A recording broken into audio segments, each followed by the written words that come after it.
case, and this extra information added to it in terms of the um, curriculum, literacy kits, etc. So, We'll do that. and Thank you. if Ms. Diaz Valencia has any questions, please feel free to ask her to email the committee, and we'll be on the lookout for those. And it never hurts to make it clear that this is, the pass through with the early childhood education. The early childhood committee in New Haven is the one that picks these vendors. That's always a message that's good to add on there. And I know she has this information there, but it's like, just make it very clear right up front. Okay. But I'm also comfortable moving this forward, understanding that this information will come in this week. Anything else on this? No, thank you. Okay. Then we'll move on to item 3.2, which is with LTR Unlimited Corp. Ms. Brillante. Yes. Hi, can you hear me? Yes. Yes, great. Thanks so much for having me. So, yeah, I'm here to present LTR Unlimited. This group is probably familiar with the trauma informed work that's been happening for many years with Ms. Kendra programs and also the Alive programs, et cetera. And Latoya Robinson is one of the practitioners from that team. So we know that funding and that program was interrupted, but essentially we're looking to bring Latoya over to Metro to with the MSAP grant for both trauma-informed professional learning to see students directly, consult with teachers regarding individual cases, work with wraparound. And one thing new and is exciting related to MSAP and the academy work is for a capstone experience for students in the Education Academy at Metro. So Latoya is a known to the district. She's actually been working at Fairhaven Clinic most recently and has been meeting with our students for several years now across Hill House and Sound School. So I'm looking to bring her in here for fourth marking period and hopefully a continuation of that work for the systems reform, trauma-informed work over time for the MSAP grant. All right, thank you. Comments or questions? Dr. Yarbrough. Yes. Just thank you for keeping the trauma support and training going, even though there was a kind of an interruption, and also for expanding the scope of the work with the capstone opportunity. So thank you for that. Thank you. And the only question I have is, did I just mispronounce your name? I know somebody that goes by Brillante, but I also know that it could be Briante. I'm wondering if I just I'll take it. Brillante, just okay. Yes, on the contract, whatever, however you want to call it. I apologize. Just kidding. Yes, I had no further questions. Thank you very much for. And next item is 3.3, which is the agreement for the adult dead space at 580 LOT Grasso. Mr. Attorney Alexiadis or Mr. Carter? I'm happy to take that. As you may know, the lease on the adult dead space on the boulevard is expiring June 30th, so we need a new lease as the new building will not be ready by June 30th, obviously. And we want to get a lease in place by April 1st, so that, or at least an approval in place by April 1st, so that Principal Benora, who's also on the call and can contribute if you like, can include the expense in their Department of Education process. So the lease is almost identical to the prior lease, except for a 3% increase in the rent each year. So that we're talking about monthly annual rent next year of $742,800, which is up from $721,200. In other words, the monthly rent, $60,100 now, will go up to $61,900 and escalate 3% every year. It is set up as a 5-year lease with an early termination at our discretion anytime after 2 years. The best estimate right now is that we only need 2 years before the new building is completed and we're ready, and the move-in has been completed. However, as there is always uncertainty with these things going forward, this lease allows us to stay in the space on the boulevard for up to 5 years. We do not reasonably expect to be there for 5 years. However, the lender, not the lender, the landlord, for their purposes, would like a 5-year commitment, and I recommend agreeing to that. I don't have any problem with that because we have a complete out after 2 years. We the Is the lease attached to the agenda? Yeah. So Yes.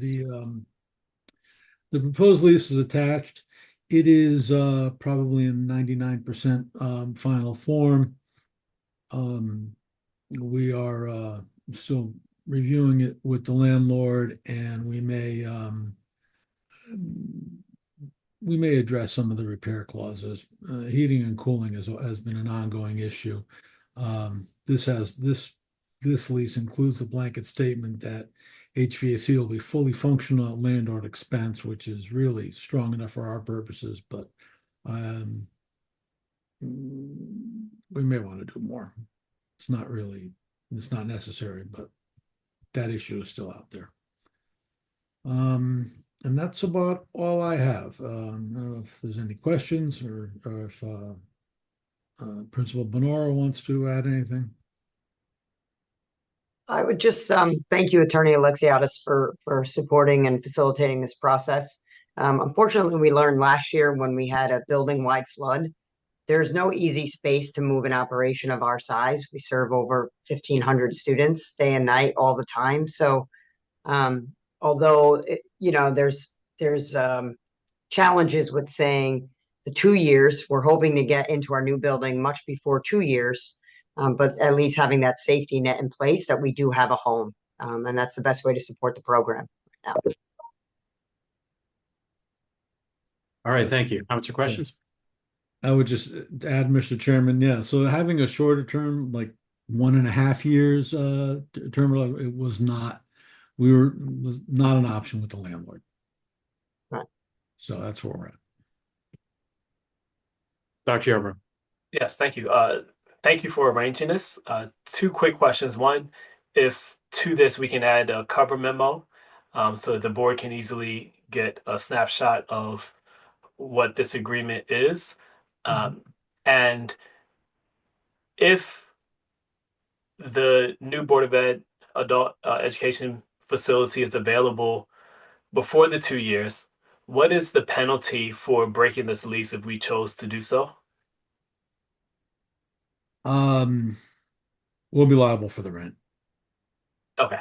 I mean, the sort of standard landlord-tenant law is that the landlord would have a duty to mitigate the damages and mitigate his losses.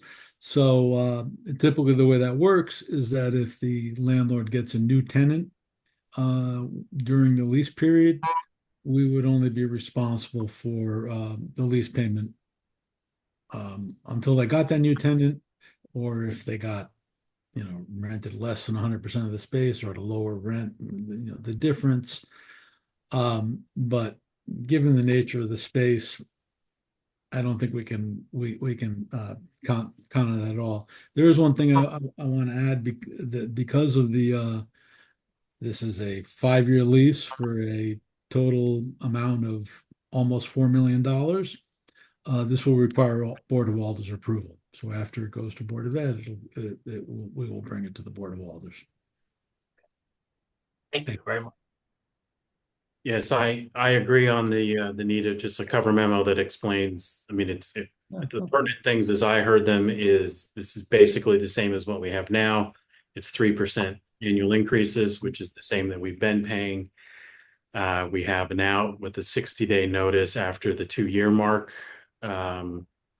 which should be plenty of time, hopefully, for the adult ed space to be fitted out on Bassett Street. And yes. I wasn't trying to interrupt you. I just wanted. Yeah, those are seems like the pertinent things. The other thing that I was going to suggest is, Ms. DeMayo, that we do what we do on other things that are these longer multi-year things, which is to just say that, it's not to exceed this 3.9 million. And then like a parenthetical, this is, for the next fiscal year, it'll be 700,000, whatever. And escape clause after 2 years or something like that, just so that people go, okay, Mhm.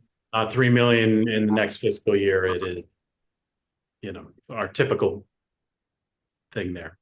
Attorney Alexiadis, you had something? I was just gonna say it's 60. It's a 90-day notice, not 60 days. Okay. Landlord was looking for 6 months. We agreed on 90 days. Okay. Well, I'm not going to write the memo, so Okay, but whoever does write it, well, I'm sure it'll and be it is. I know you said not to exceed, but it is a fixed rate agreement. okay. Fixed rate. I mean that's But it says not to exceed on the item here, so that'll need to be changed. yeah. Yeah, I mean every other contract we do is not to exceed, but Pat's got a raising her hand. Yeah, Ms. I just DeMayo? want to confirm, Ms. Benora or Attorney Alexiadis, are you going to be writing the memo? We'll We talk can, to yeah, we can do that together.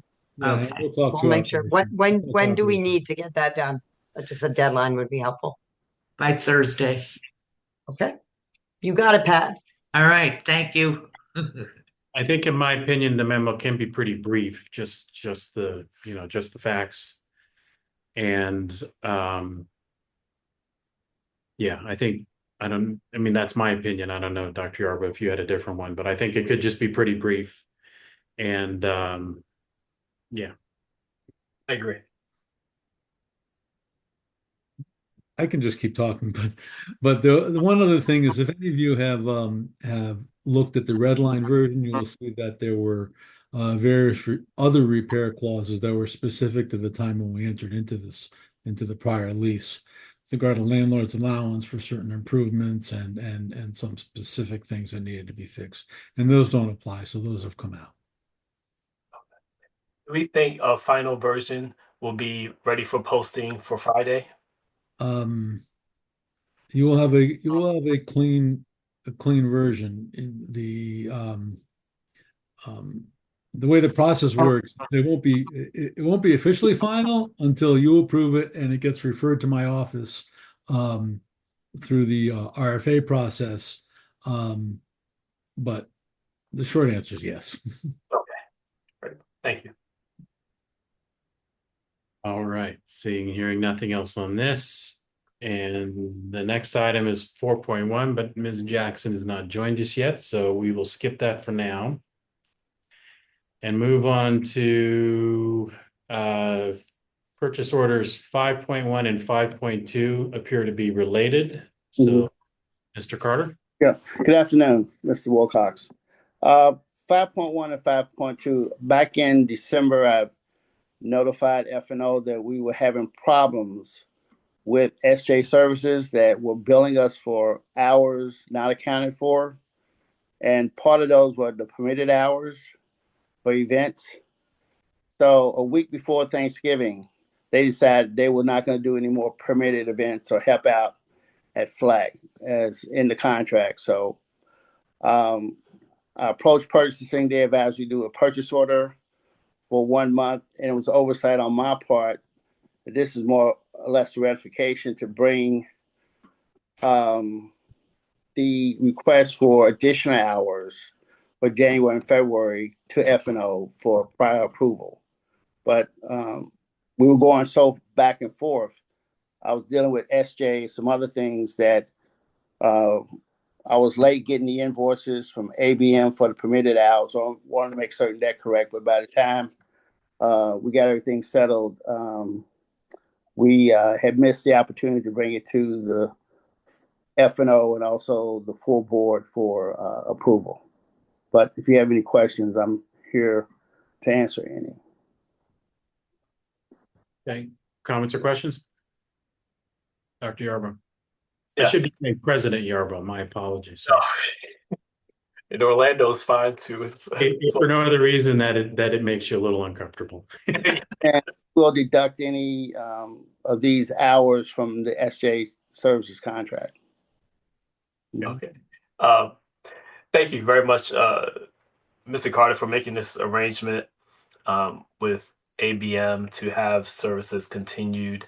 And my understanding is that essentially what you said is my understanding. And you wrote information down in the two memos. A question that I have that is slightly related. Do we recover these costs when we rent out these spaces for non NHPS use? Well, there's three tiers: tier 1, 2, and 3. We only recover costs on, I think, tier 3, but the majority of the events are tier 1 and 2, and we do not recover those costs. That's a concern of mine. I've talked to athletic directors and principals in other cities like DC, Baltimore, and what they typically do is they have the schools set aside a budget for security for cleanup that's separate. Right now, they're piggybacking off of our two major contracts, and we don't know if in January or February it's going to be tournaments, basketball tournaments, and other events added on other than what's planned. The next thing you know, it starts eating into our other costs, which we never get reimbursed for. Okay, thank you. And just to say out loud, my understanding is that the expense that would have been paid to SJ Services is now being paid to ABM because they cover the costs, and then it's also because they cover the service, and it's also less than what we would have been paying. Okay. And we also do the monthly invoice for custodial hours. We have a separate spreadsheet and we deduct those hours where people don't show up. They'll have 30, 40 people one day not show up, but they, in the past, have tried to bill us, but we were lucky to catch it. Okay. Great. Thank you very much. Thank you for your work. Yes, thank you for your diligence on that, and making sure that we're only paying for services received. I think you've answered a lot of my questions. So my understanding is that you were in the process of working with SJ on this issue, and at the meantime, there still are events that are happening and things need to be covered. And so it was the ongoing nature of this which got us to, like you didn't know this ahead of time where this could have been put out to bid. This was trying to resolve this with the vendor that we contracted to do this work. And fortunately, this week, we put that in the new RFP. So we meet with the potential vendors this week, and we made it clear in this new RFP the things that we need, like certified payroll, a way to verify who comes to work, who doesn't, a digital time clock, which was sort of in the contract, but it wasn't enforced. Okay. Well, that sounds like a great improvement to it. So thank you for that.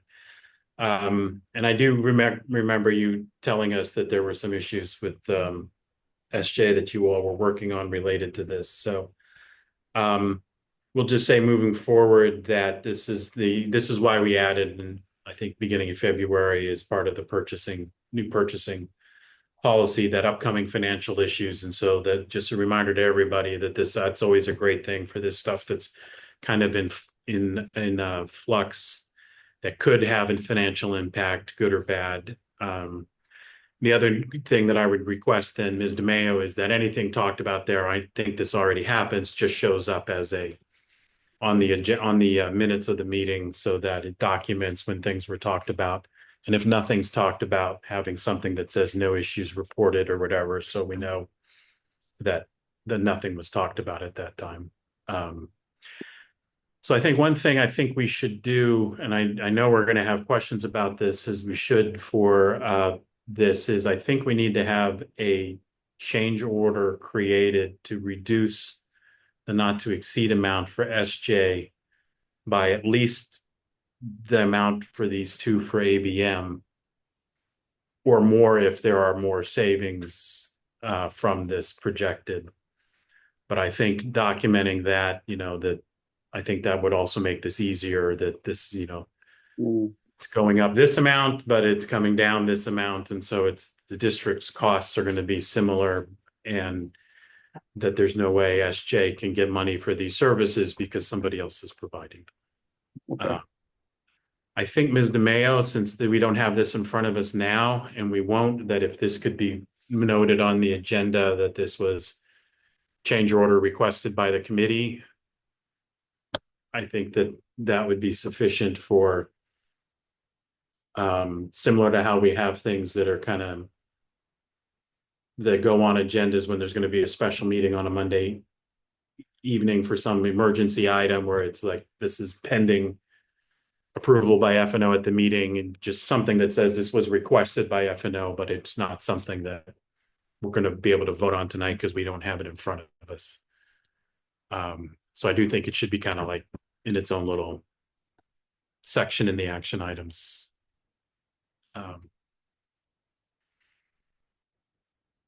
Any other comments or questions? Okay. I do have one caveat to that, and Christine, you can correct me if I'm incorrect about this. So the SJ services, if you remember last year, there was overage on their services, which was related to this particular type of service, which is outside of the everyday contract, and additional services they provided for events and coverages for events at other buildings and flag, right?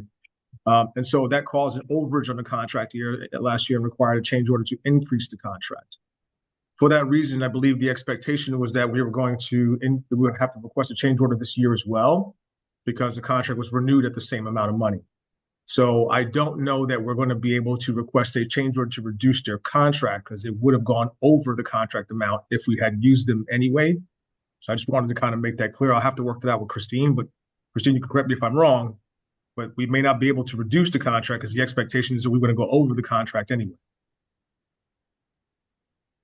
So it's definitely not going to be a wash the way we hope that it would be, because we have been trying to monitor the SJ's regular work so they have the regular work and they have the permitted work. And Jamar's right that the regular work and the permitted work last year was more than the contract amount. We have been monitoring the regular work to try to keep that lower so that we could absorb the permitted work, but it isn't going to be a wash.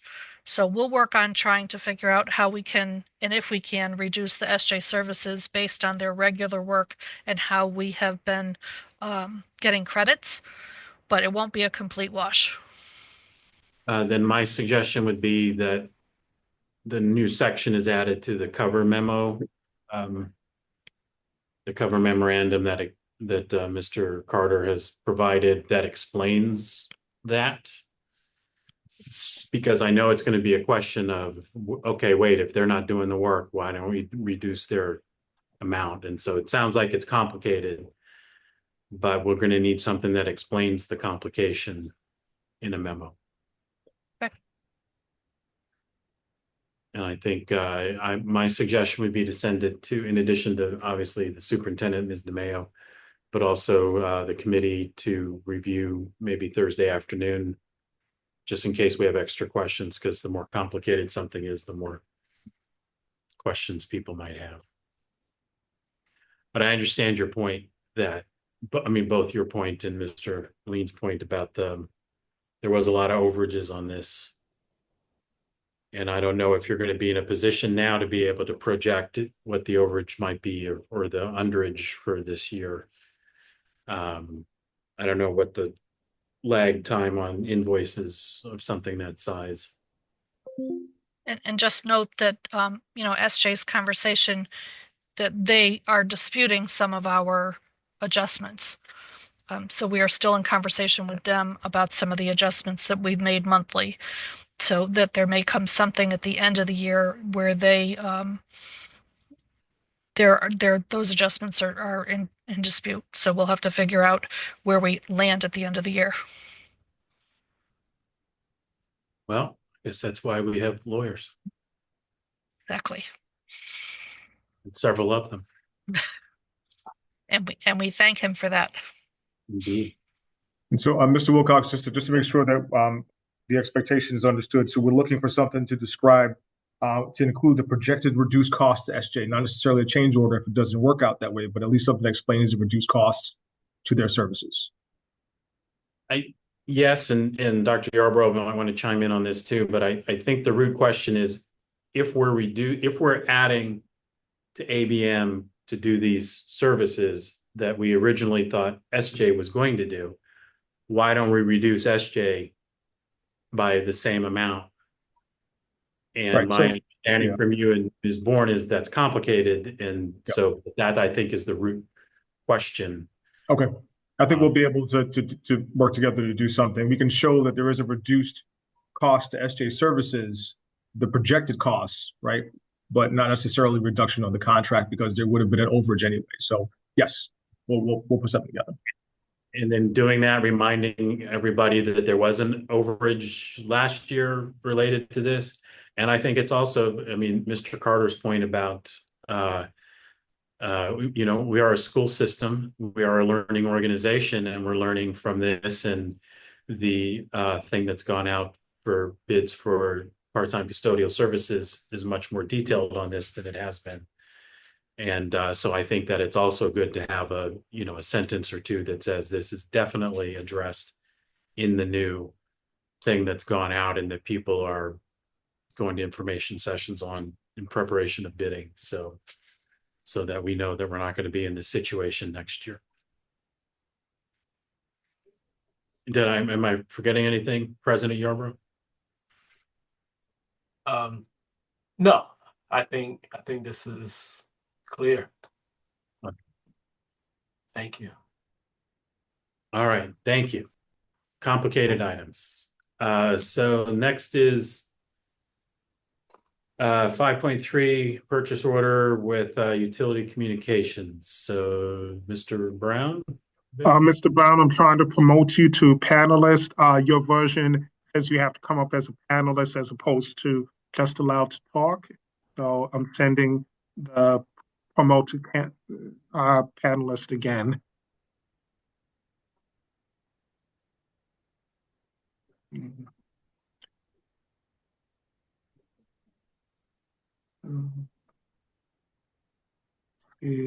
Mr. Simeon, I'll do the same for you. Oh, there we go. Oh, no, who did we do?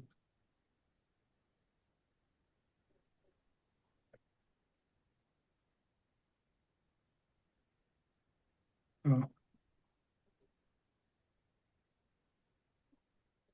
Unfortunately, I'm not getting either of our IT personnel. While I try to do that, Ms. Jackson is here if we want to take care of that item. Yes, so we'll drop back and do item 4.1, which is an amendment to the agreement with Bertram Moses. Ms. Jackson? Yep, we're asking for an increase for the legal work for the general matter side for Bertram Moses, as we have asked them to do some additional work for us as it relates to some Title IX HR matters, given their background and expertise. Thank you. Comments or questions? I had none either, so thank you. Not seeing Mr. Brown, so why don't we jump to the resolution regarding an agreement with the district and RE Owner LLC. Attorney Alexiadis or Mr. Carter?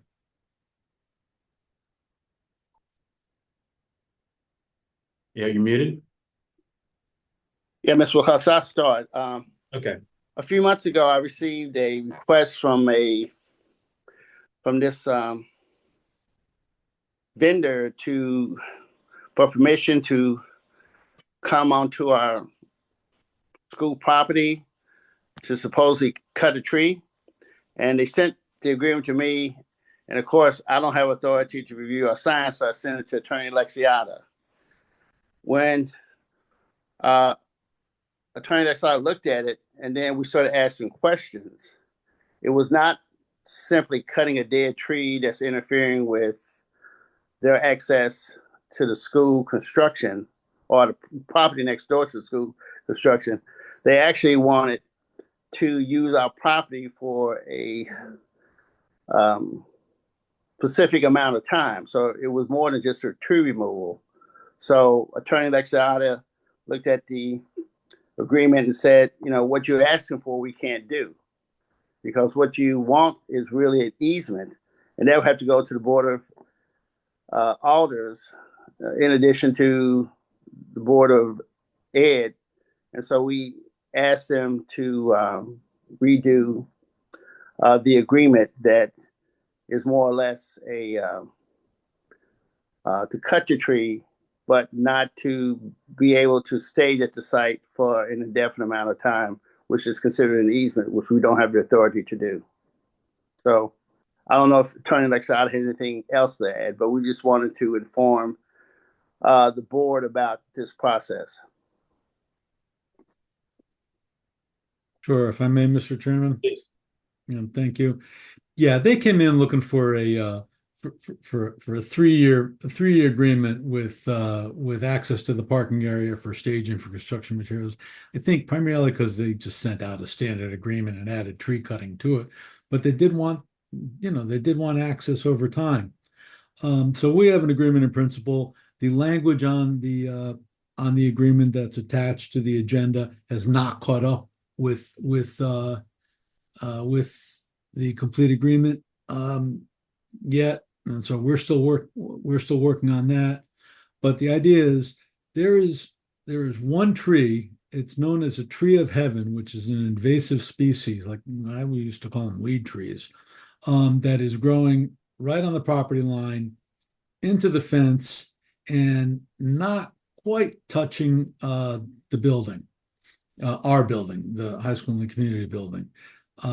So it should come down. We referred the developer to the tree warden, who agrees that it ought to come down. So we're happy they're taking it down, but it's got to be on terms that are acceptable to us. The tree warden has issued a permit, but we still should have an access agreement. They have advised that they will likely need additional access about 6 months from now, and we think that this should not be in the same agreement. This is a 2-week agreement. They're going to come in and cut the tree and be out. They may have to do some work on the fence. Eventually, they're going to take the fence down because their building is going to come right up to the property line. There's another corner bordering a vacant lot that's owned by UI. Apparently, they're going to do work over there, but that's not part of this. That's not part of this agreement. So we want this to get done, but we do expect that we'll be coming back some months from now with some construction access. If you want to put up the exhibit, we can. I think Dr. White has that. We can show you an overview of what they propose to do. Please.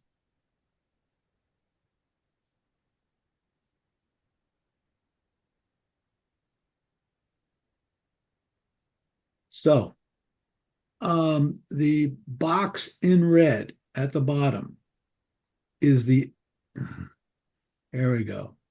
If you can slide it over a little bit, that's that's 10 feet of the parking lot that they will eventually want access to. We're going to put it on this agreement, in case they have to go over the line. But really, they ought to be able to take the tree down entirely from their side of the line. It's a question of what they have to do to get into the fence, and the stump is more on our side of the line, so they'll probably come across it a little bit.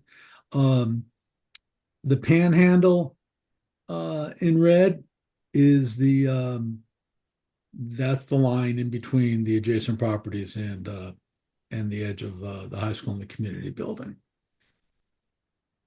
The lot, we've been to the site, we looked at it. The lot is plenty big. There's enough room for people to park somewhere else so that there's no staff cars in the way. So just a clarification question, that kind of panhandle red box area, the drawing that's above that, that's their property. That box is in our property. Um, Above that is either their property or neighboring property. Okay. Now, Goodwill has a building over there. I'm not sure exactly. I think that's at the far left of the image, where it shows some trees on the drawing. Our tree is not, in fact, on this drawing. But Okay. But it's in that box area. yeah, it's really in the notch between the panhandle and the rectangle. Okay. So So I'll just also for clarification questions, similar to the previous agreement that we had, I think a brief cover memo that explains that this is just, it's just 2 weeks. It's basically to take down a tree. More stuff will be coming likely in the future, but for now, this is it.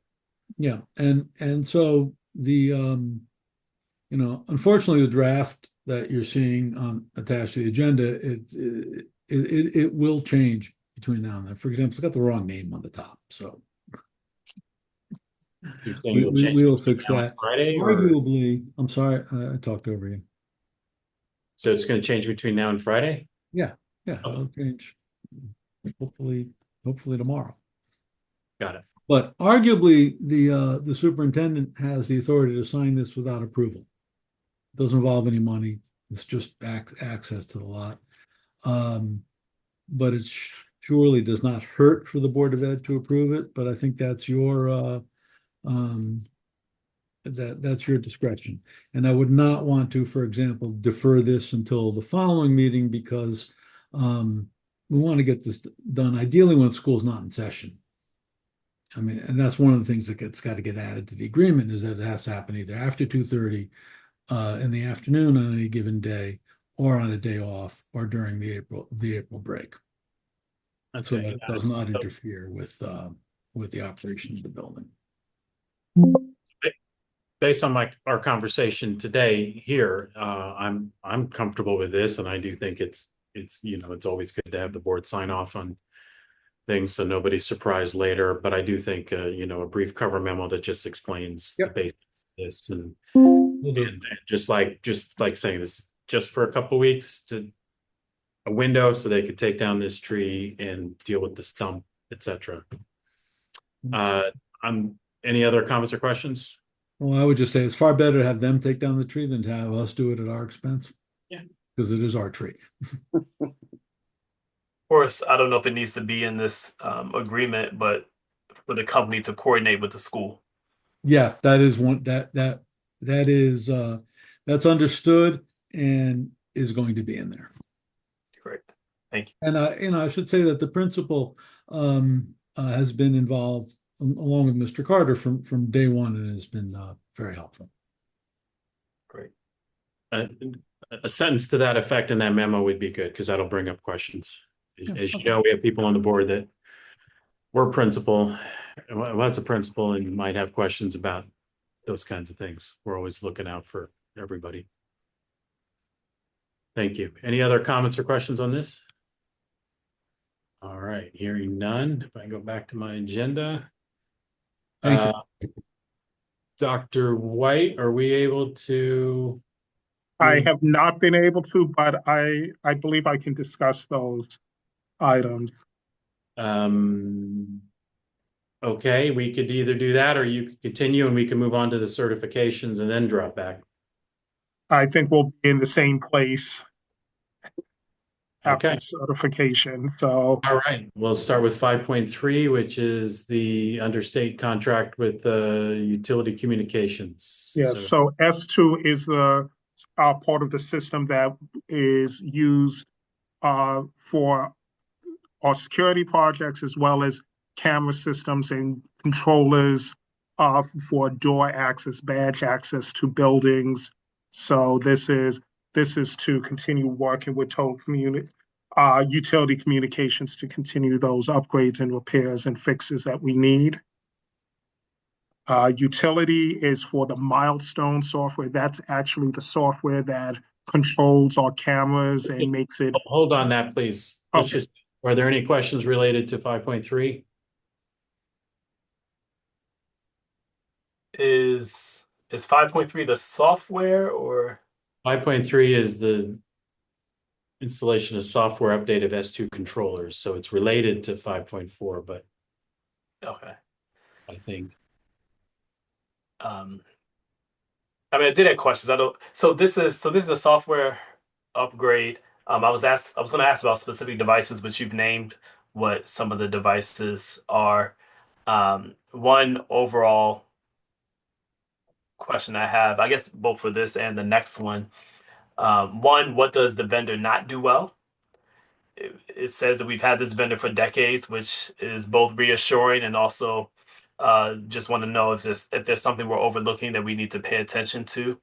Um, and what's our understanding of the cost over the next several years? Are we expecting, so specifically for this software upgrade, are we expecting this also to need to be done next year, or is it like a few years in between? It's a few years in between, and it's been the they've been our company for a long time, of course, which means a lot of work is integrated into the system across 41 buildings and the other facility buildings that are part of the system. They are very responsive to the work as we've needed repairs and changes to systems. So it's been Okay. a decent track record. And then just as the same way with many of our facilities issues, as uh, systems change and wear out, we have to do updates just as natural cycle of life of some of our products. Mhm. Are there things we wish we had that are not a part of this system? To the best of my knowledge, no. And but again, it's been robust and upgrading as technology has changed. Like we have more and better cameras as they come out and different software and supports as such. Okay. Thank you. My only question for this item is that this is November 1 to June 30. And I'm just wondering if that date is accurate.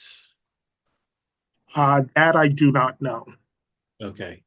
So I request that Mr. Brown answer that question by email to the committee sometime by Thursday. Just is the November 1 date correct? And if so, why are we seeing it on March 17th? Okay. Understanding that this is a long-term vendor, that this is a state contract, if we would have seen it in November 1, this is the types of thing that we often the board approves. But it is a little past date. Yeah. I would venture that part of this is just in the change in support from IT at the time and getting caught up to speed with what we had in system and what was in queue to be done. But I'll formalize that. Thank you. And 5.4 is also with utility communications. This is the licensure. Yes. Security. So This is to help build out our ticketing system and asset management. So that again, we have better control over the products we have and what's issued out, as well as also our work orders, inventory, and service requests. No, this is still is this, are Oh, you talking like for the renewal of the milestone license oh, support? I'm sorry. I jumped Yeah, to the next one. Yes, Milestone is the software that controls the camera software that for the cameras we use across the district. okay. Comments or questions on this?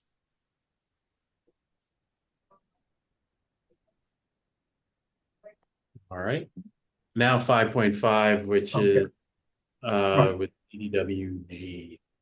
Yeah. Now that one, that's the asset management service requests and tracking work orders within the IT system.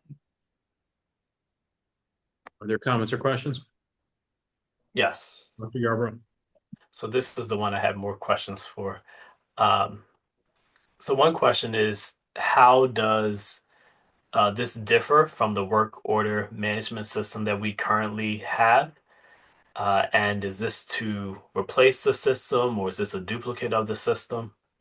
This is just within IT help desk and all of the assets related to that. The FMX system is specifically for facilities and permitting in the buildings. So it's different uses within the two departments. Okay. Thank you. I mean, it seems like this one, when it talks about help ticketing and facilities maintenance, in addition to it does say instructional materials, asset management, um, that there may be some additional or overlapping capabilities. Um,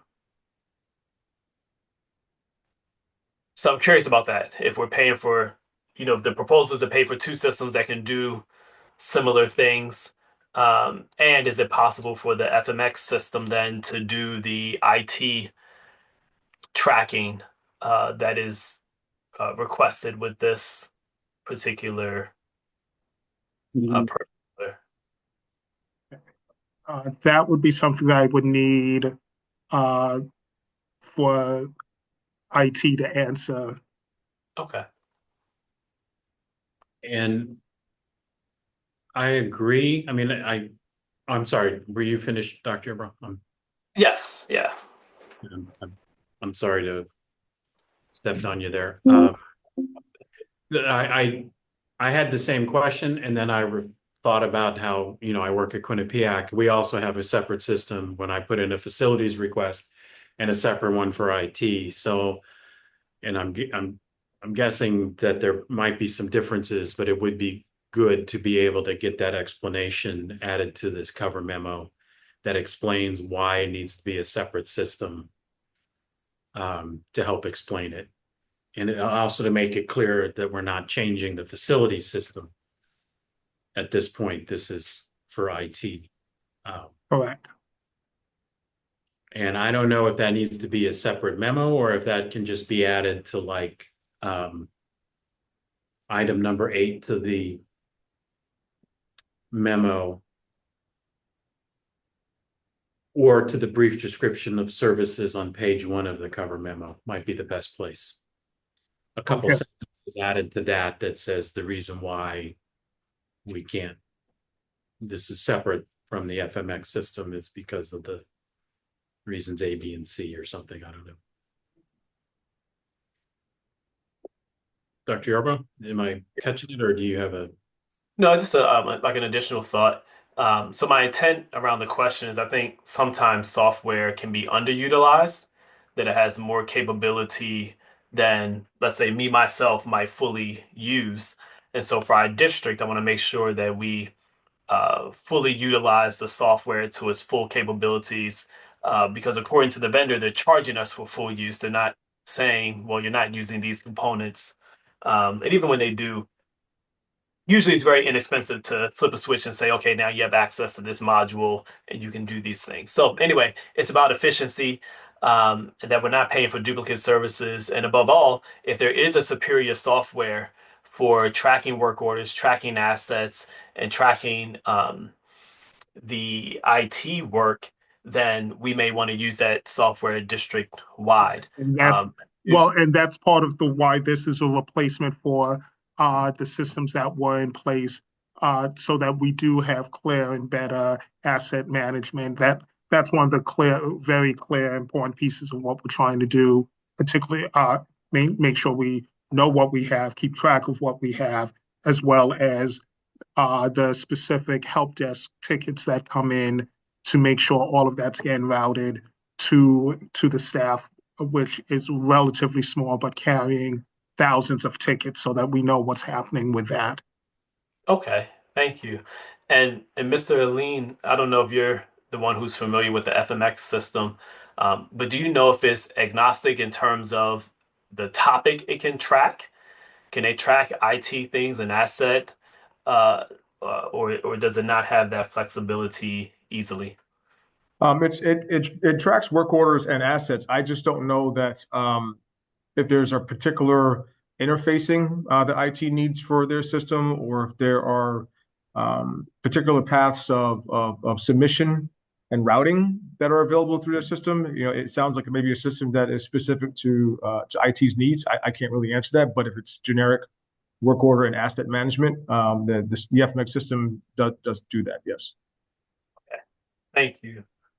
And that's all, Mr. Wilcox. This is my questions. Thank you, everyone. I think just to add to that is that it would be good to have like a confirmation that somebody from IT, like Mr. Brown, has looked at the FMX system and it will not work for this purpose because of A and B. You know, something that's like an affirmative. No, we're sure that this is not going to work. We're sure that this other thing, which is widely used for this purpose, is better, and that's what we need. So. Yeah. And this is the last question for sure. I also wrote down like for Mr. Brown, like what is the cost over the next several years? Assuming that costs will change, I don't know if this is a contract where we're locked into this price for. It looks like it's a 1 year agreement, I think.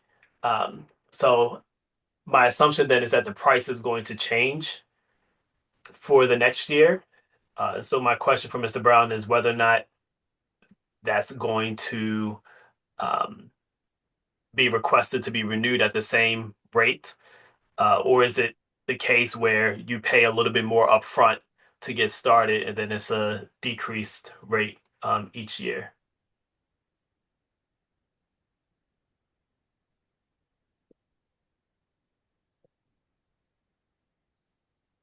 Okay. Yeah, that's all. So it sounds like we'll be getting some information on this later this week. I'm comfortable moving it forward for now.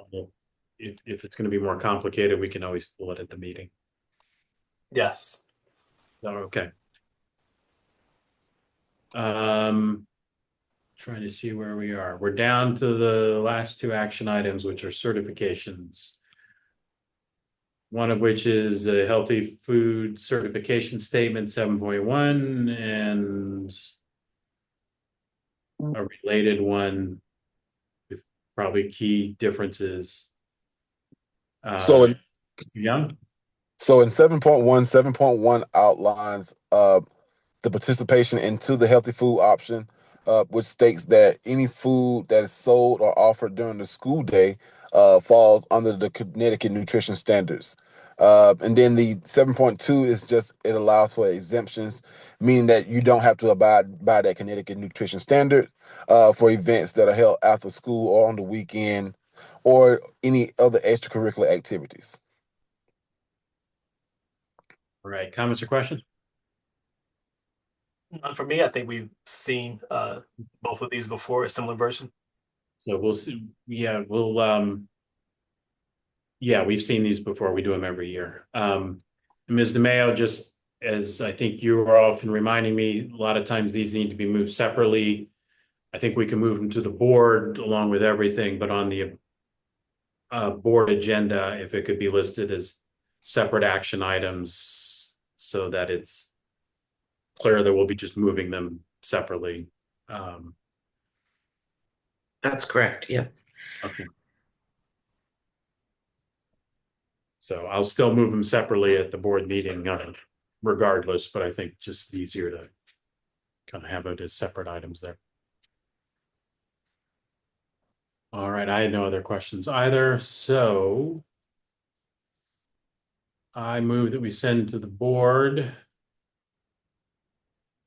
these 3 agreements, 1 amendment, 5 purchase orders, 1 resolution, and 2 certifications.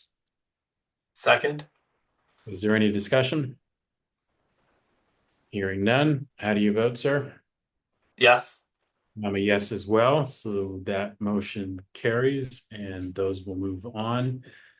Next item on the agenda is the financial report for February. So Ms. Bourne and Ms. Hannons. Good evening. The report that I have tonight, it just will be brief because it's just the regular monthly expenditure report. So we can just, I'll just I didn't realize it wasn't up yet.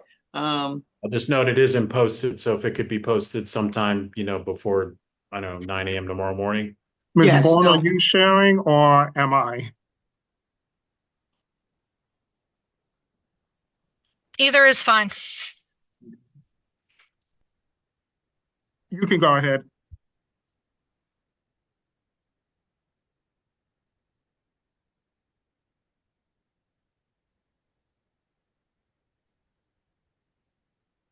Okay, so the financial report that we have today is just a monthly financial report and it's for the month of February, through the end of February.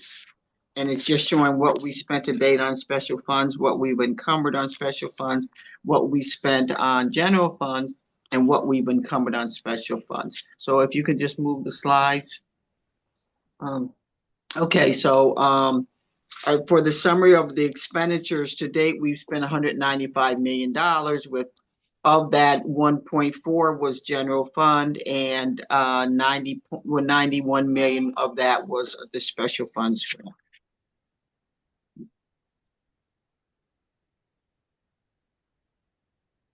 I don't know why I'm sitting there flipping pages. And of course, with every report that we do, we try to make it user friendly. So we put in there a section on how to read the report, and of course, what period that report covers. Next slide. So first, we have the general fund slide, and as you can see, to date we've spent $104 million in our monthly. We have 78.6 worth of encumbrances, and that is the activity for the month of February. Again, these reports are a snapshot in time. So if anything that came in after the reports were done, they would be on the following report. We also are looking at our revenue streams and or adjustments that need to be done. We try to do those either monthly or quarterly. So those reports, those adjustments will be reflected in this report, or if they're quarterly, then they would be in the show up in the March report. Next slide. And as you can see here, as we go through the slides, it's basically taking the summary now and breaking it out to what are in those categories.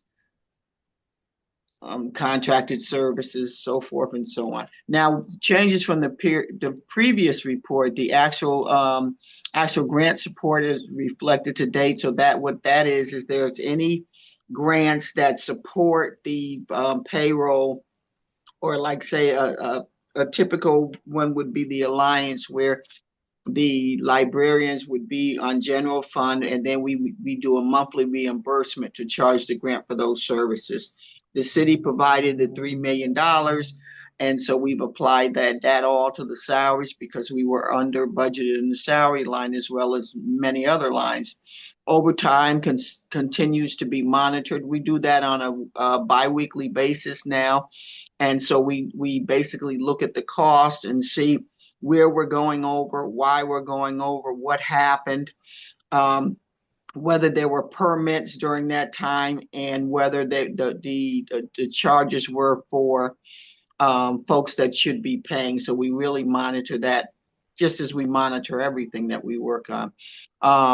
We did have some reduction because we were actually filled 6 positions in security, so that should help with the amount of overtime that is currently going on. I think for tier 1 and tier 2, if I'm not mistaken, Mr. Carter, we don't have overtime for those, but anything other that's not part of the school day, we would have to pay extra for overtime costs. As our substitutes, which are our teachers, as you know, we still have vacancies, so that it raises our cost. And that, in prior years, we had ESSER to cover those costs, and now we don't have those funds, so we are experience issues with the amount of substitutes that we have to pick up and that we have to pay for.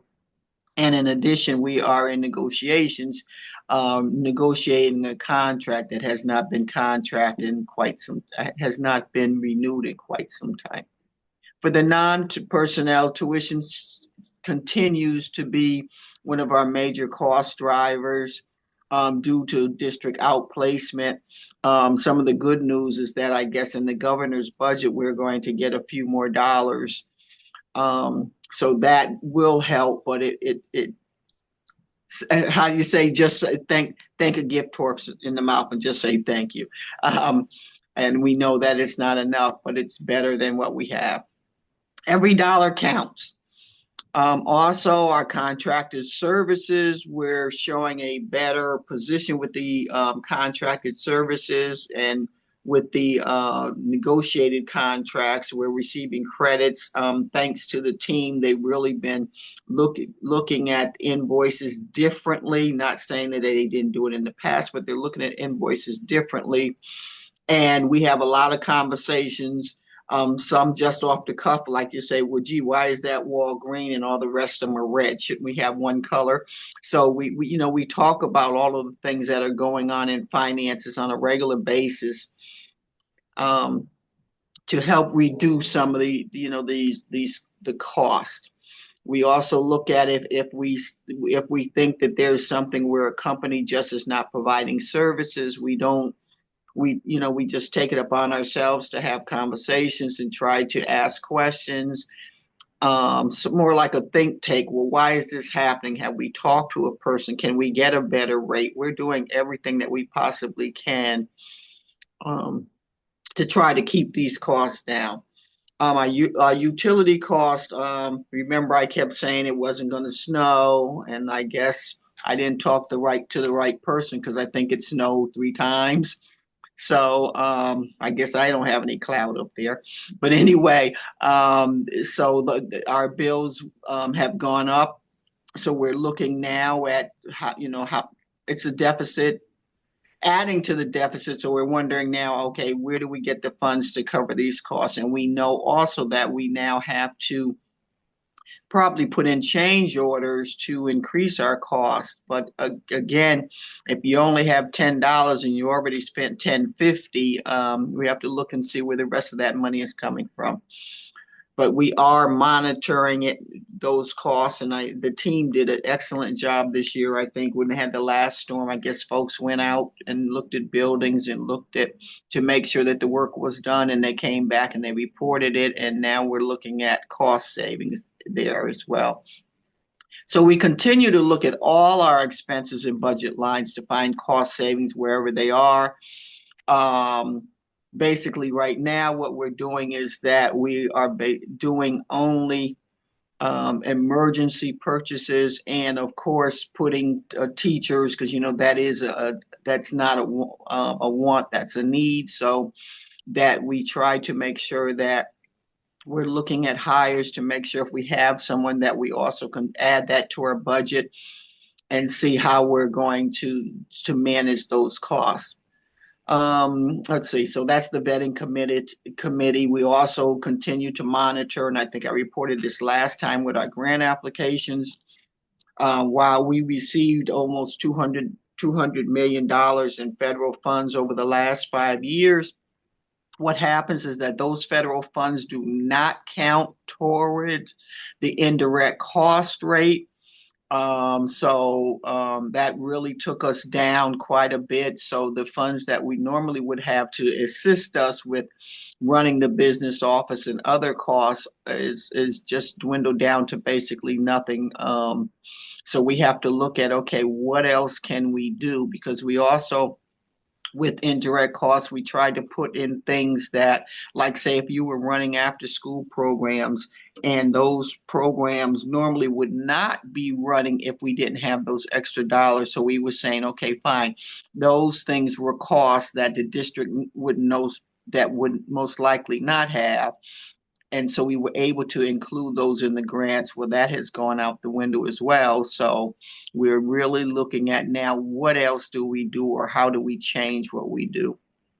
Tuition costs are, of course, still increasing, but we are looking at some, we have a team that work together, and we are looking at some new strategies for how we handle special ed and how we handle outplacement. And that, so those discussions are ongoing. And we also we continue to monitor, and I think I probably said that already, our programs, again, that are raising our costs for custodial and security costs. Like a Saturday program, that would be a cost that, of course, if we didn't have the program, we would have no need for extra security or custodial. So we're looking at just opening up every can, looking under every rock to see how we can support the programs, but try to get some resources and revenue in here to assist us, because we just don't have it. Next slide. Our financial report for the grant side, we were at 144 this year. I think we're at 144. The actual year to date is 90. We still have $10.5 million worth of encumbrances. So we have available 43.4, which is 62% of the actual award.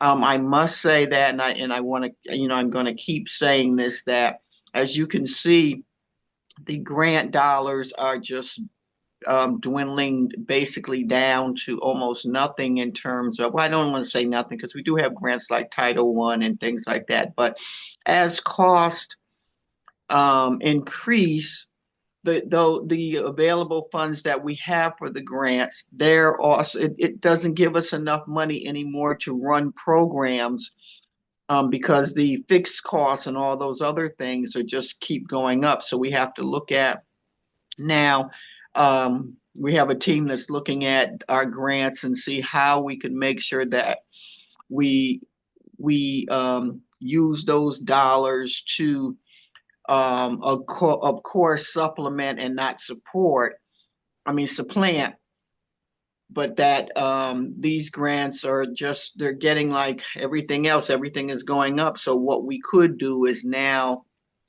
I'm seeing it just being basically reduced.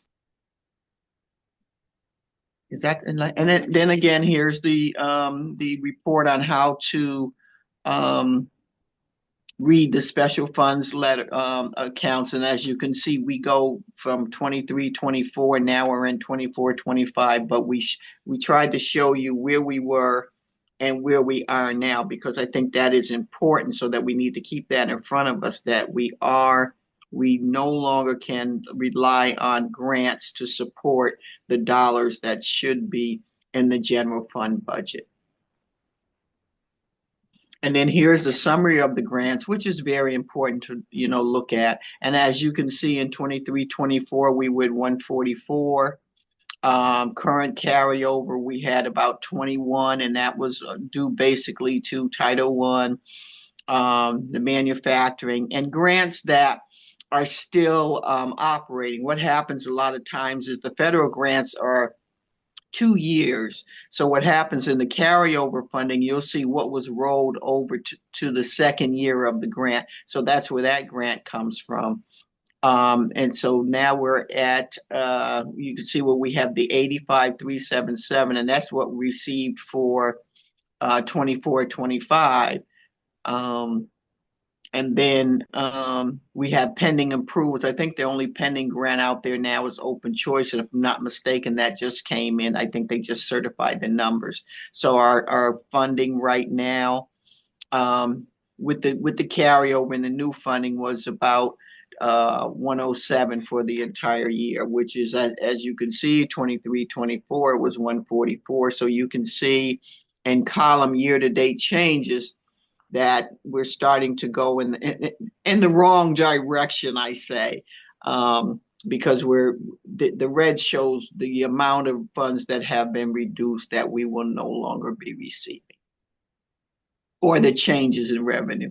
Here is just a pie chart that just shows you where our biggest expenditures are. I know some folks like to look at it that way and just say, oh, wow, well, what does this blue mean? And then go from there. So this is what this is, just shows expenditures by category. And that is the end of my report. So I'll take any questions if you have any. Thank you. Comments or questions? So my only question was the total deficit amount of 4.9 million hasn't really changed much, but you did say in your comments that the extra monies coming from the city have been accounted for in this, and I'm just wondering if that should have adjusted the deficit number, or is the deficit number creeping up in other categories?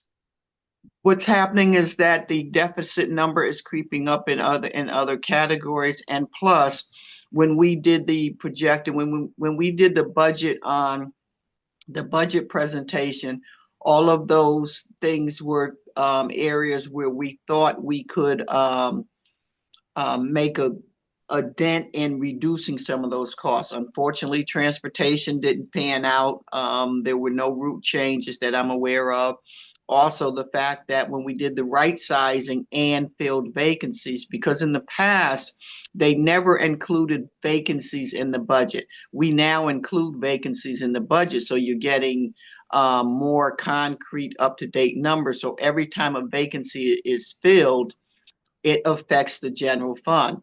So what happened there was that when we did the right sizing, and remember, the whole right sizing is not done. The right sizing is going to be done it was a plan to be done in a period of 5 years. So what happened is that the amount of funds that we needed in the personnel line as we filled a vacancy that was not budgeted, it brought the deficit up. Also, I think that the utility costs, we received a utility bill which the staff is working on, because it was much higher than anticipated. And I guess the team is working on going item by item to find out why that bill jumped the way it does, why it did. And again, then we had some more additions to our tuition, the tuition outplacement, that also went up. So there were a lot of things that were in the budget that the changes are being made. And keep in mind that when we're doing the budgets for the next fiscal year, they're done so early in the year that there are a lot of things that happen that will make changes to that budget. So while we did our best guess estimates, a lot of things just did not materialize. Right, thank you. Well, hearing nothing else on this, we'll move on to the next item, which is a charter school special education contract. Ms. Jackson. Hello. So I just wanted to give an update to the board. I know that in years past, we've talked about the charter school in the contracts, because typically those contracts don't come in, and I just want to make sure that the board has an update, and then just a little bit more information about what's going on with those contracts. So with our charter schools, we have historically gone back and forth over cost. A lot of the a lot of the issues around contract have to do with what's equitable and what's not. The State Board of Education had finally got to the point where attorneys were involved, went to the State Board of Education. The State Board of Education has done what's called a ruling, has done a ruling again where we were challenging the language about reasonable costs versus actual costs. The State Board of Education has come back and now said that charter schools can charge us for actual cost, which again creates grave inequities for us, and it's a lot of money that we're paying from New Haven Public Schools to charter schools. The other thing that the State Board of Education said is that we can also provide those services. We do provide some services to charter schools right now, like speech and language, social work support, but that we can also provide special education teaching services. As you know, special education teaching has been a significant shortage area, but the conflict of going back and forth over contracts every year and with bills and with the new ruling, we're moving in a point of looking at how we're providing our own services. So the 4 charter schools that we're talking about that are that have contracts currently with us or have had historically contracts with us, and then I'll explain. We've had Achievement First, Common Ground, Highville, and Booker T. This year, it's the first year that we no longer have a contract with Booker T. We have sent 2 special education teachers over to Booker T school. That's what we're going to continue to do, is start to phase in our own special education teachers as opposed to continuing with the contracts. I have met with Highville, Common Ground, and Achievement First. Highville, I think we're coming to an agreement so that there will be the contract that is mandated by the state for oversight for special education. We are in a good place. They understand we were able to come up with an agreement. We'll be paying a little bit more through our special education grant to finish out this school year. Common Ground and Achievement First are still looking for more dollars outside of what's been proposed in a contract that would look equitable to what we provide here in district. So that is a conversation that we may be turning over to attorneys at some point in time. For Common Ground, we did set a date of us coming back together April 1st to see if we can come to some agreement.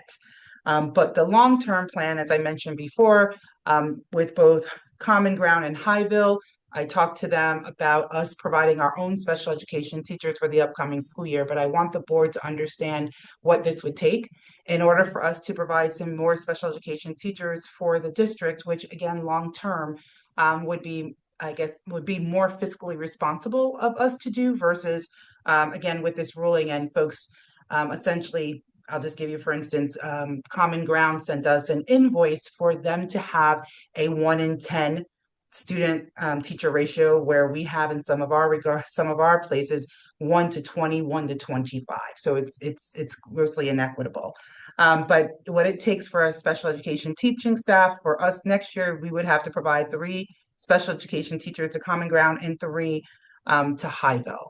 And we're going to continue to do that. We know that we're struggling in special education to find teachers in general, but long term, we believe unless there's some change in this ruling, that it's going to be what's going to be best for our district as far as our budget is concerned, and making sure that we're able to do something, provide something that's equitable. So I just wanted to give an update because those contracts, I'm usually here every year talking about the fact that they still haven't submitted, and it's because of this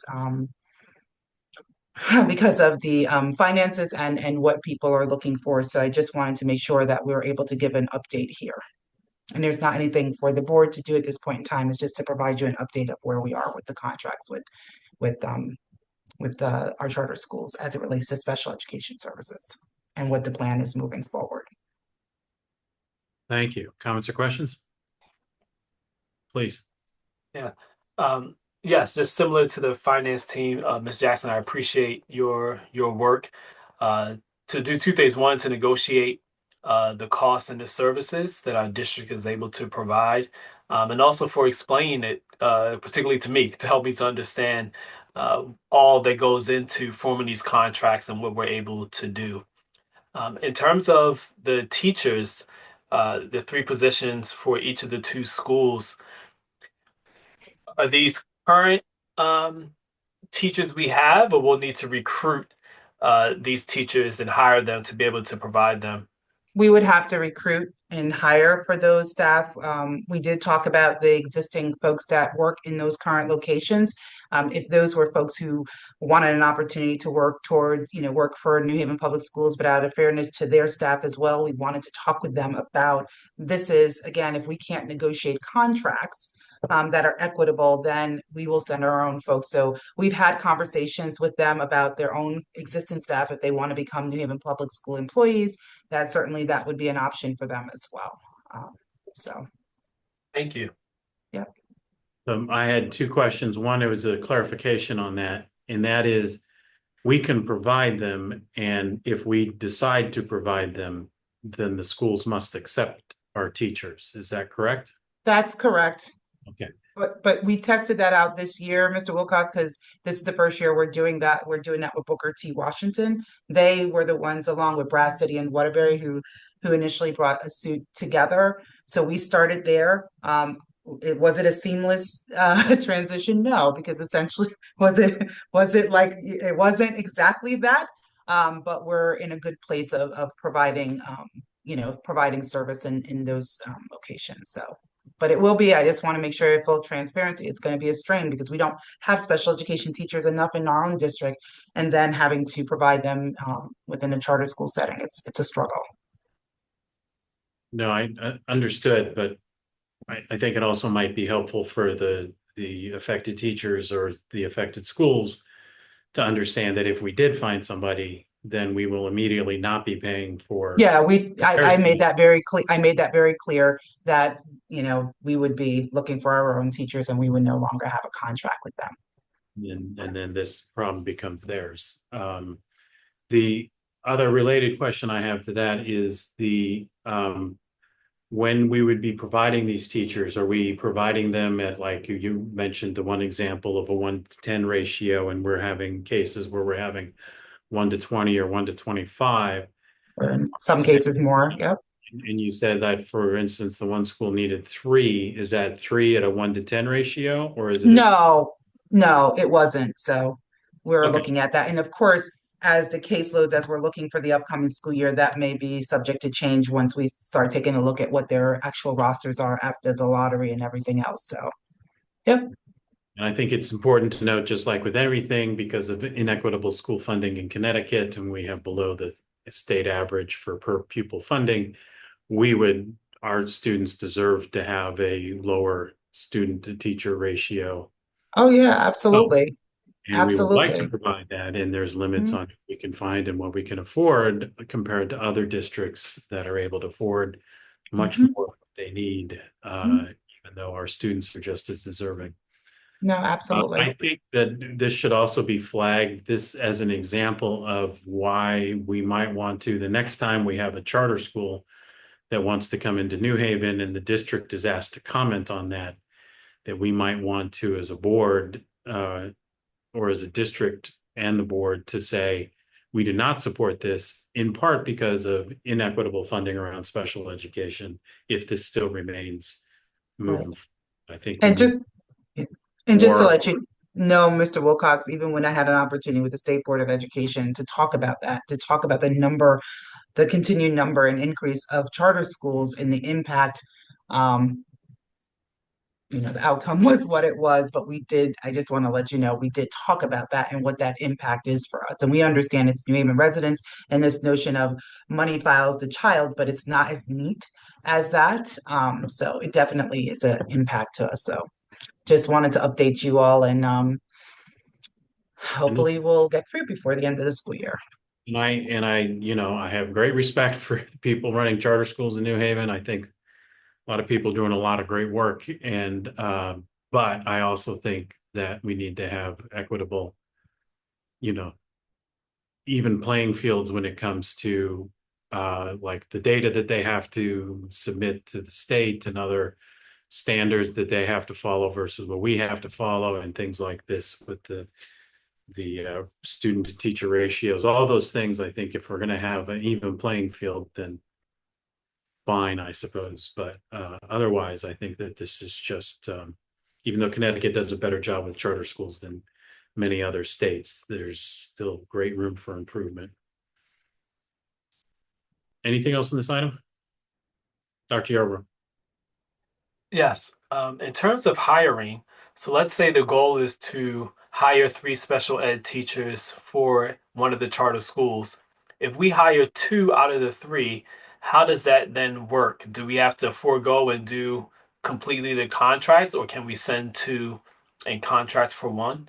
That's what I would be looking at. I mean, I'm right now, it's a struggle. I can't even find enough special education teachers in district, quite honestly. So it's a struggle altogether. But certainly to your point, if we're able to find this, then certainly we should be able to negotiate, that. So, and in some regards, it could be looking at grade bands and really how we work that out. But certainly, the negotiations that we have, and even the conversations with the charter schools, no one, we're trying to forge. We don't want to have these strained relationships, but it's just there's not enough money, and it's very challenging to see the inequities of what we have. So, but to answer your question, certainly if it comes down to it, we certainly would have to negotiate that as well. Thank you. All right. Hearing nothing else on this, next item is a restroom report. Mr. Carter. Good afternoon. Dr. White, could you bring up the report?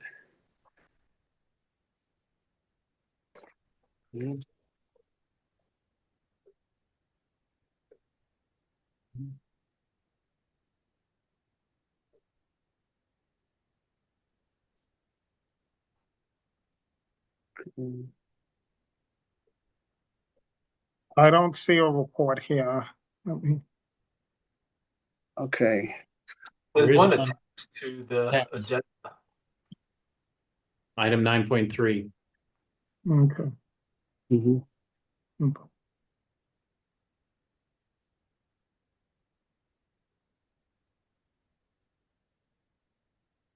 Well, I can You start can talking. start talking. Yeah, I'll have it up in a moment. Yeah. Back in the late summer, early fall, Mr. Wilcox had asked that we put a report together on abuse and damages to our facility, particularly bathrooms. And we put together a report back in I think, late September. This is a follow-up report which shows what we consider to be bathroom damages. We've categorized it, as opposed to just doing by school, we've categorized it under plumbing, custodial, paint/carpentry, and also some things that have been done at different schools, like at Ross Woodard, we had tile damage. At Metropolitan, we had to paint some walls and and install some new ceiling tiles at the amount of $2,500. Hill House, we replaced and repaired vandalized bathroom stalls and partitions in the amount of $7,900. HSC, bathroom staff partitions replaced at $3,550. And East Rock, there were walls that were vandalized, so we spent approximately $2,300 on ceiling tile replacement. And if you look at the work requests of all the plumbing requests that are in the FMX system, of the 528.61 are noted as vandalism. For custodial, 168 reported dispenser repair and replace work requests. I know going forward with the Hilliard contract, most of these bathroom dispensers will be replaced with new ones, but it's unfortunate we had to replace them at our cost. And there were 28 work requests for paint and carpentry, and 8 were noted as vandalism. And this is a report that we would do quarterly, but I suggested that we put it into our monthly citywide stewardship committee report so that we can stay up to date and stay on top of these. While we know we can't really catch the abusers because we're not in the bathroom or the violators, some of these assistant building managers, as well as the principals and teachers, report the vandalism to us or put in a work order, and we respond accordingly. While we repair the damages, we do not have enforcement authority, and we continue to repair as quickly as possible at a cost to the district. Any questions on the report? Thank you. Comments or questions? Dr. Yarber. Yes, thank you for the report. Thank you, Dr. White, for finding it and putting it up. So, Mr. Carter, I appreciate the outline and uh, something that I would be interested in just to better understand how the repairs connect with the work order request would be um, did those repairs like cover all the requests that are out there, or how many of those work order requests were covered by um, I have to pull up my document now. So for instance, because you have it broken up by school, yes. So just to see, are there still 528 work requests? Like how much did a set of repairs bring that down? Um, in terms of data, I don't know if we look at this, but just looking at the trends per school, per time of the year to try to understand what actually is happening. As it relates to vandalism or just accident or use, there might be some campaign that the students can do among themselves to get better outcomes as it relates to these facilities. I know the students have recently, the board recently approved a student liaison. That might be one of the categories where the board can say, well, we have this challenge, we have these expenses. What can the students do on their end in these particular high schools or middle schools to help with the facility challenges there, particularly if we see some of the work order requests and or vandalism uh, uh, elements concentrate within particular schools or particular times of year.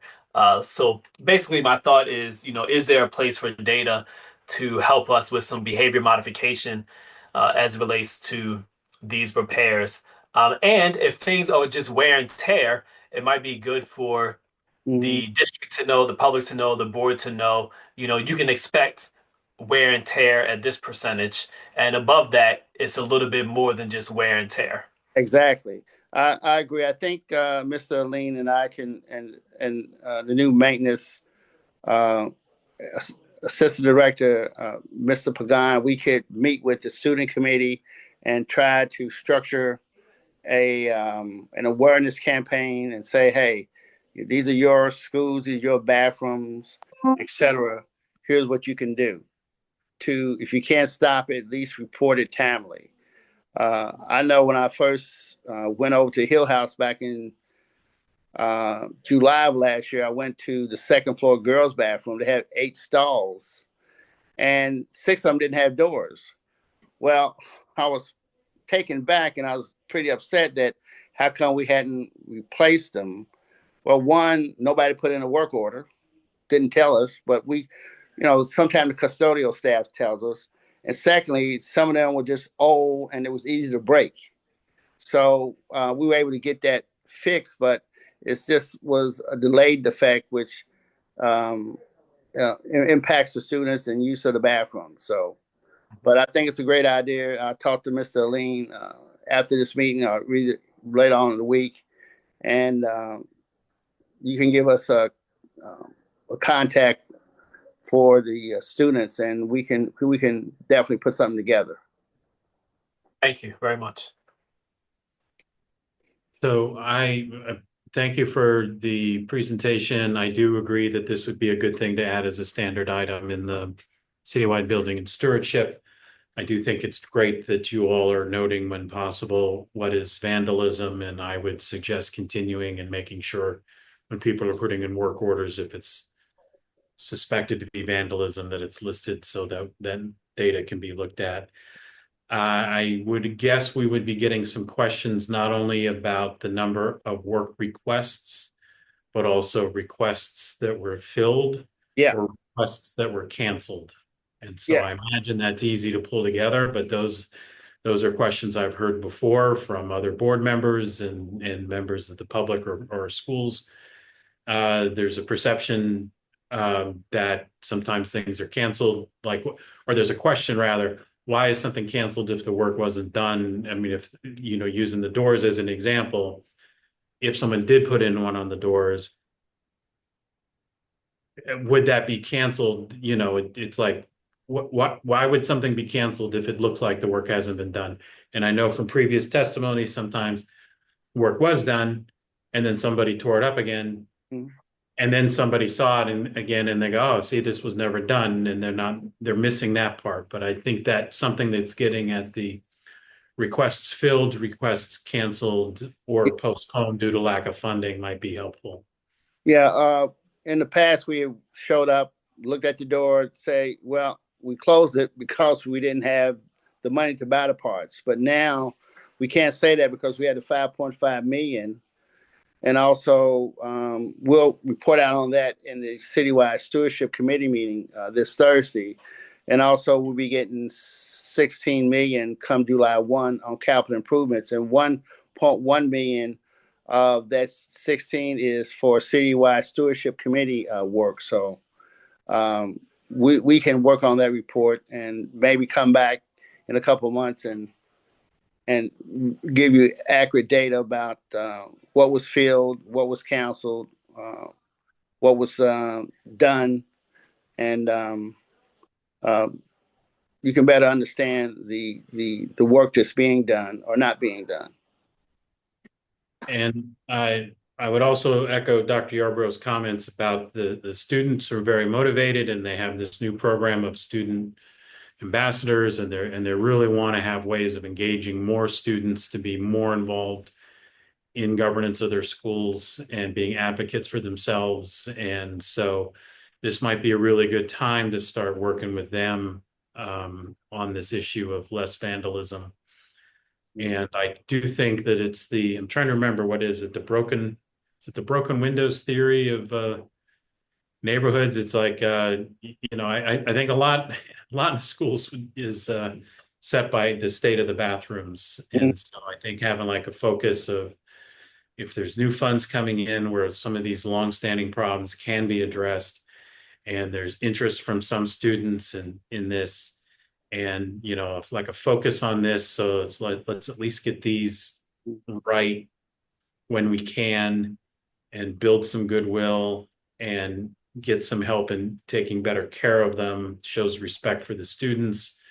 Students will hopefully show respect for their spaces, and I think that would just be great. And I think related to all this, the other number thing is, I hear about bathrooms is things like vandalism, or there's no soap dispensers ripped off the wall or whatever, is lack of soap or things not being filled. And so I think also as part of this, reviewing the time schedule for when bathrooms are replenished, and also just making sure that people in buildings understand what that schedule is, and setting expectations and seeing if the current schedules are adequate to address those needs. Those are the common things that I hear about. So I see your hands up, Mr. Aline.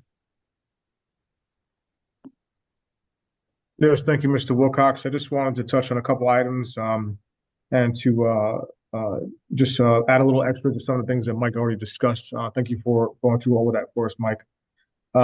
With the restrooms, to discuss what you just talked about there with the refill. So we did start a restroom inspection process. Depending on the school, the inspection is done maybe several times a day. It may be done once per shift, depending on the size of the school and previous complaints that we received. But there's an inspection for them to go in and check to make sure that the stock is there, right? Whether it's soap, whether it's toilet paper, whether it's paper towel. And so based on those inspections, we're going to start trending to determine whether we need to refill more often, or is it due to vandalism, like people are taking the paper towel, or are they taking the toilet paper, things of that nature. So we're trying to determine that by using the restroom inspection. So that is currently underway so that we can figure out what the appropriate restocking time frame should be per building, because it is different per building, right? So we're currently doing that already. Additionally, when it comes to the question about work orders in the past, I'll give you an example. You brought up, let's say a partition door in a bathroom that's being missing. To give you an example of what could happen is we can give that to the foreman for the trades. That would most likely be a carpenter. That person would show up on site because let's say it'll say partition door broken, right? General term. We don't know what that means. So we send someone from the carpenter team to go there and take a look at it to see what it needs.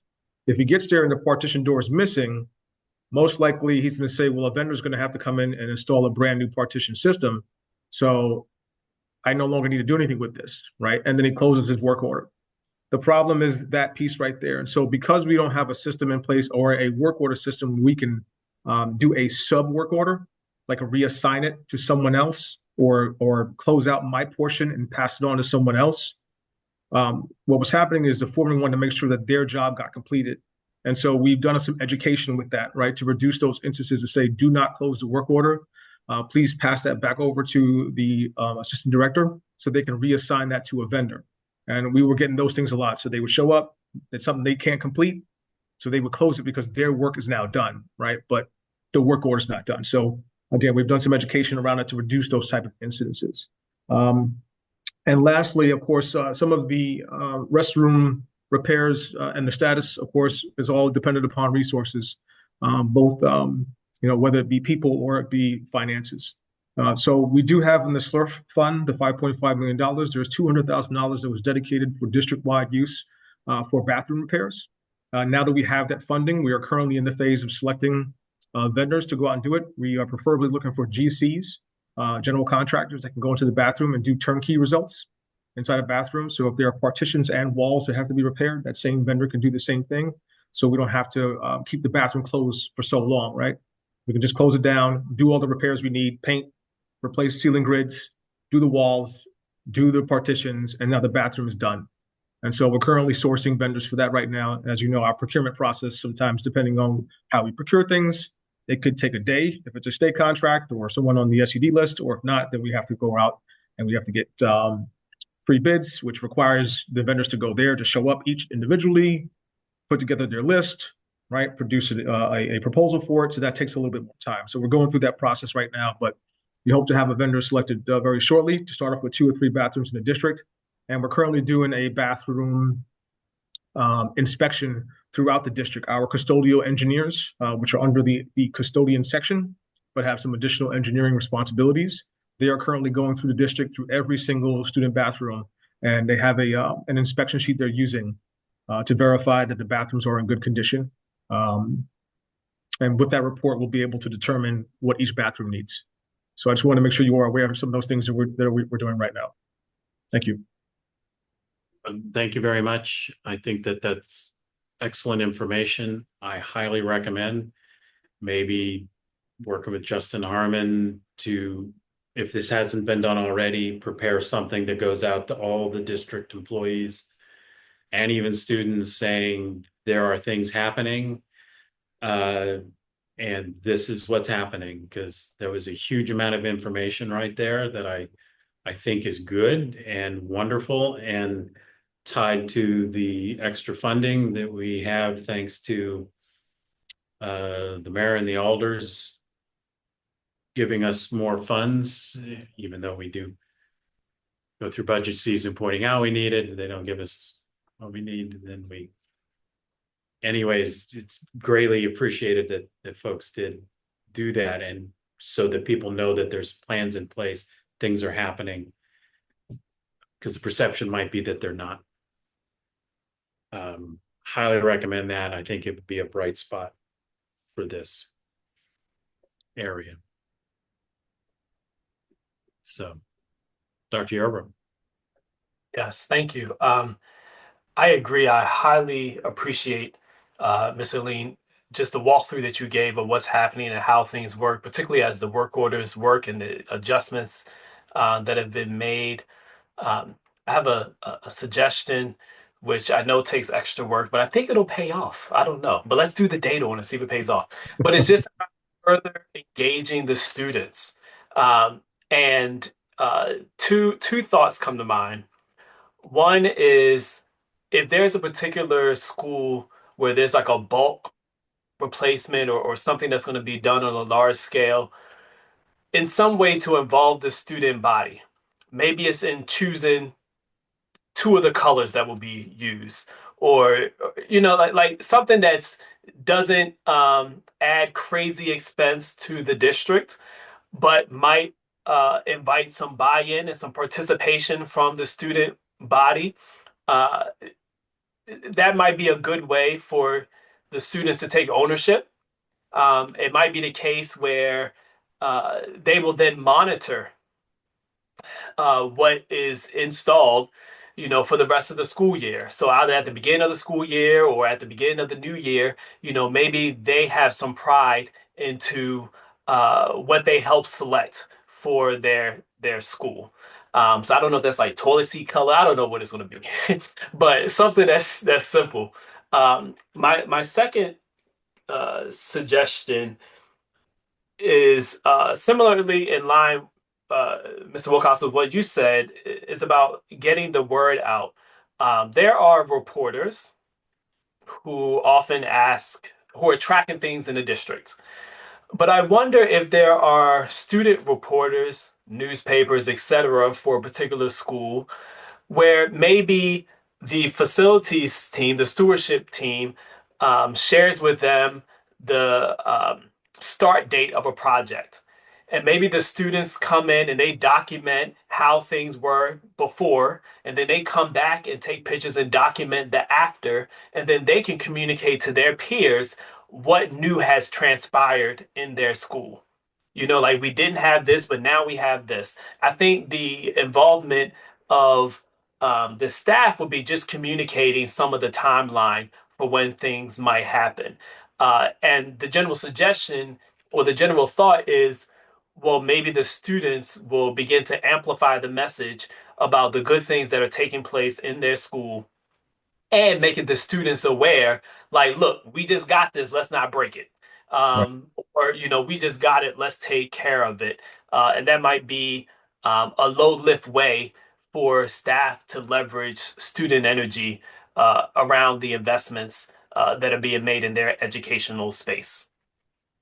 I think it's a great idea, Dr. Yarborough, President Yarborough. Thank you very much. I do know of one of the high schools, I believe it may be Hill House, that already has a committee that involves students in this particular type of realm where they're trying to spread the message and champion for, no violence towards the bathrooms. And Dr. White, you could let me know if I'm correct, if it's Hill House. I believe it's Dr. Billa that told me that they have that going on there. But yes, I'm all for it, and I'm all for talking to the school administration to see if they want us to come in and meet with the students the same way we do with some of their meetings with the teachers whenever they have things they want to address. I do offer myself to all of those groups if they have concerns to address them directly with me. So I'll suggest it with student council as well. Okay, yeah. Now, student board members may be instrumental in Yep. that. So Okay. maybe connect with them, connect with Dr. White, and the student council might be a great place also to begin that. So thank Sure. you. Will do. Thank you. All right, hearing nothing else on this item. Thank you for the report. I'll just note for 9.4, we'll have a new discussion item calendar coming up at our next meeting. If there's anything people would like to see on that, please send that to the superintendent, Ms. DeMayo, and the committee, and we'll move on to item. Are there any questions? Hearing none, we'll move on to number 10, which is upcoming financial issues. Are there any we need to know about that we haven't already heard about today? Hearing none. I'll note Series 3000, nothing to report on this, other than I know the F&O committee, the governance committee is looking at some of the policies we've already sent, and we need to start doing that again. for other policies. So we'll get to that at our next meeting. And is there a motion to adjourn? So moved. And I second it. How do you vote, sir? Yes, I'm a yes as well. We are adjourned. Thank you, everybody. everyone.